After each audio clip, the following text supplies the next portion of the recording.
Hormati masa tenang. Masa kampanye pemilu 2024 telah berakhir.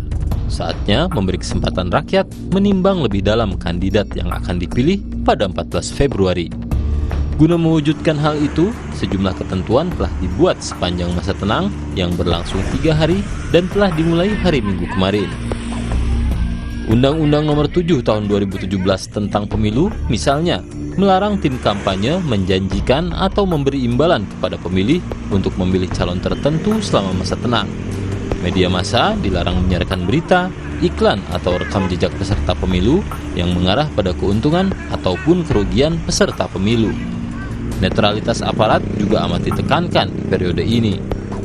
Tantangan saat ini adalah memastikan semua aturan itu berjalan seperti seharusnya. Hal ini karena bagi sebagian kandidat dan pihak lain yang berkepentingan, masa tenang merupakan saat terakhir dan menentukan untuk meraih suara pemilih. Terlebih, ada sebagian pemilih yang baru menentukan pilihannya di saat-saat akhir menjelang pemungutan suara. Kondisi itu membuat selama masa tenang ini ada dugaan bahwa politik uang akan marak dilakukan. Berita bohong dan kampanye hitam banyak dijumpai hingga kemungkinan adanya intimidasi atau mobilisasi pemilih. Kedewasan berpolitik dari para elit amat dibutuhkan agar berbagai kekhawatiran itu tak mewujud selama masa tenang hingga semua tahapan pemilu 2024 berakhir. Pasalnya, apa yang terjadi pada masyarakat selama tahapan pemilu sebagian besar adalah dampak dari sikap dan langkah elit politik. Di saat yang sama, ketegasan dari aparat dan penyelenggara pemilu untuk menindak dengan tegas semua pelanggaran di masa tenang ini juga amat dibutuhkan.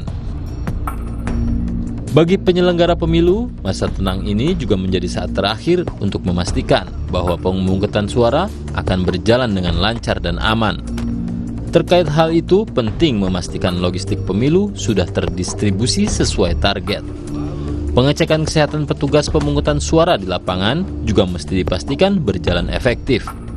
Meninggalnya 894 petugas kelompok penyelenggara pemungutan suara pada pemilu 2019 jangan sampai terulang lagi.